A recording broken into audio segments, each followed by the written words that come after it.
नमस्कार, स्वागत है आपका एवन टीवी में। इस समय हमारे साथ मौजूद हैं राष्ट्रीय प्रवक्ता आलोक शर्मा जी। आलोक शर्मा जी, हम यहाँ मौजूद हैं रायपुर छत्तीसगढ़ में और अधिवेशन चला है। आज अधिवेशन पूरा हो गया।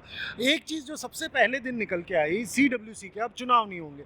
अब चुनाव नहीं होना, एक प्रतिक्रिया को जिस तरीके से पब्लिक देख रही है, पब्लिक ये मान रही है चुनाव ही खत्म कर दिए, तो क्या यहाँ डेमोक्रेसी रही?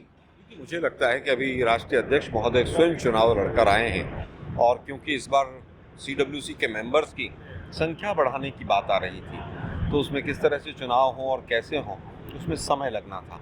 स्टीयरिंग कमेटी की पूरी टीम ने ये कहा एक मत से कि जो पहले, क्योंकि हमारे संविधान में कांग्रेस के दोनों मत हैं कि आप चुनाव से भी आ सकते हैं और नॉमिनेशन से भी। तो नॉमिनेशन में क्योंकि समय कम लगेगा और खड़गे साहब के पास इतना लंबा चौड़ा एक्सपीरियंस है, मुझे नहीं लगता उसमें कहीं पर भी कोई लोकतांत्रिक प्रक्रिया की कोई बात है। संविधान के अनुसार हमने काम किया है। हम तो भाजपा से पूछना चाहते हैं कि आपके अध्यक्ष का चुनाव कब होगा? क्या हमारे जीते जी हो जाएगा? सर, ये बात आपने कही कि भाजपा के अध्यक्ष का चुनाव कब हुआ, ये जब मैं किसी से मिलूंगा तो मैं उनसे पूछ लूँगा। एक चीज़ ये और जो आरक्षण वाली बात आई कि अब आरक्षण दिया जाएगा, 50% महिलाओं को दिया जाएगा और 50% जो युवा हैं, आदिवासी जनजाति के लोग हैं, पिछड़ा वर्ग है, उनको दिया जाएगा। तो आरक्षण इतने समय बाद क्यों? पार्टी का बहुत लंबा कार्यकाल हो गया, एकदम आरक्षण देने की ऐसी क्यों चूज़ी? और अब युवाओं को आगे लाएंगे तो क्या वरिष्ठ नाराज नहीं होंगे? नहीं, ऐसा कुछ नहीं। देखिए, हिंदुस्तान की जनसंख्या बढ़ रही है और भारत जो है युवाओं का देश है। आज से 30 साल पहले भारत युवाओं का उतना देश नहीं था जितना आज है। तो स्वाभाविक है कि युवाओं की भागीदारी बढ़नी चाहिए। जहाँ तक बात महिलाओं के आरक्षण की है, चाहे वो दलितों के आरक्षण की बात हो, कांग्रेस पार्टी ने ही हमेशा संविधान में भी, संविधान सभा में भी आरक्षण की बात की। जहाँ तक बात महिलाओं के आरक्षण की है, राजीव जी ने 73वां 74वां संशोधन किया संविधान में और लोकल बॉडीज़ में 50% रिजर्वेशन दिया। हम तो विधायिका और विधानसभा और लोकसभा में भी चाहते हैं। हमारा यूपीए 1 और यूपीए 2 में लोकसभा में पूर्ण बहुमत नहीं था। अगर होता तो हम वहाँ भी पास करा लेते, जबकि राज्यसभा में हम बहुमत पे थे, तो हमने राज्यसभा में जो आरक्षण बिल था संविधान में वो हमने पास कराया। लेकिन ये बीजेपी जो है, ये पूरी तरह से हमेशा से दलित विरोधी रही है और महिला विरोधी रही है।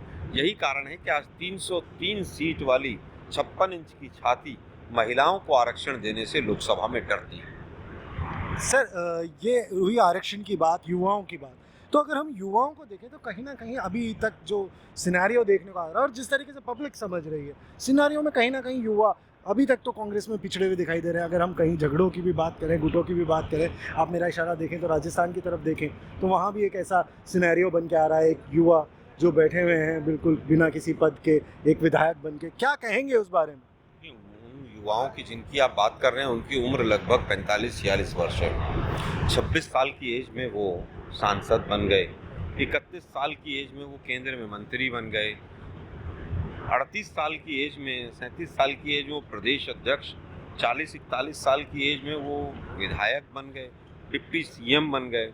मुझे लगता है कांग्रेस पार्टी युवा और जो हमारे बड़े हैं उनका एक्सपीरियंस, जोश और होश दोनों के कॉम्बिनेशन से चलती है। सबको धैर्य रखना चाहिए।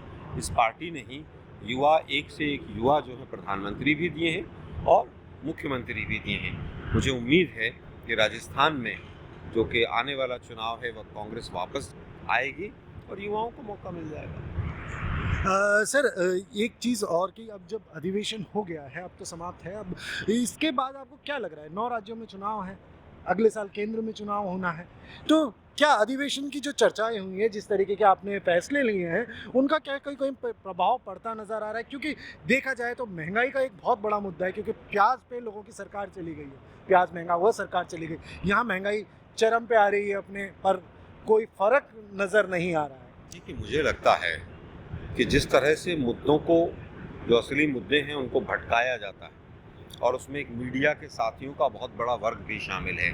यही कारण है कि जो वास्तव के मुद्दे हैं, जो गरीब की आवाज़ है, ये सरकार उस आवाज़ को दबाती है, क्योंकि डरती है सरकार कि अगर वो आवाज़ उठ गई तो कहीं ना कहीं सरकार चली जाएगी। महंगाई बहुत बड़ा मुद्दा है, बेरोजगारी बहुत बड़ा मुद्दा है। लेकिन जो आज हमारा प्लेनरी सेशन समाप्ति हुआ है, महाअधिवेशन, वो कोई राजनीतिक मंच नहीं था।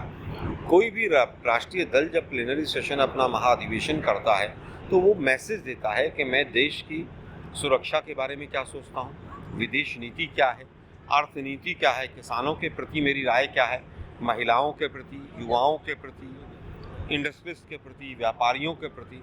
तो प्लेनरी सेशन में हमने इन तमाम मुद्दों के ऊपर चर्चाएं की, प्रस्ताव आए, उनको सर्वसम्मति से पास किया गया और देश के सामने आप मीडिया के साथियों के माध्यम से हमने एक दृष्टिकोण अपना रखा है। किसी भी प्लेनरी सेशन का चुनाव एक बहुत छोटा सा हिस्सा होता है, लेकिन क्योंकि देश के सामने आज जिस तरह का लोकतंत्र खड़ा हुआ है, जिस तरह के लोकतंत्र का रूप सामने आया है, स्वाभाविक है कि हमारी भी जिम्मेवारी है कि हम जनता के साथ लड़ें, इस सत्ता को लेकर जनता का साथ दें विभिन्न मुद्दों पर।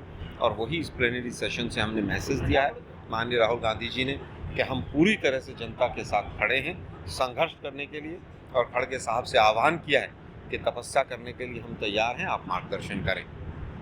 सर, इस जो अधिवेशन की अगर हम बात करें, एक बात और इन दिनों चर्चाओं में आई है, कल से चर्चा में आई है। सोनिया गांधी जी ने जो अपनी स्पीच दी थी उसमें उन्होंने कहा कि जो भारत जोड़ो यात्रा है इसके साथ ही मेरी भी यात्रा मतलब पड़ाव पे आ गई है। तो क्या कहेंगे इस बारे में, क्या रिटायरमेंट की कुछ उम्मीद देख रहे हैं इससे? सोनिया जी का मार्गदर्शन पहले भी रहा, आज भी है, आगे भी रहेगा। सोनिया जी ने जिस समय मंच से बोला उससे 1 घंटे पहले एक रेजोल्यूशन पास हुआ कि जो भी राष्ट्रीय अध्यक्ष पूर्व हैं या प्रधानमंत्री हैं वो CWC के मेंबर रहेंगे। तो स्वाभाविक है कि वो एक्टिव पॉलिटिक्स में भी हैं और मार्गदर्शन भी करेंगे। तो ये हमारे साथ आलोक शर्मा जी थे जिन्होंने एक बहुत सुलझा सा एक जवाब भी दिया।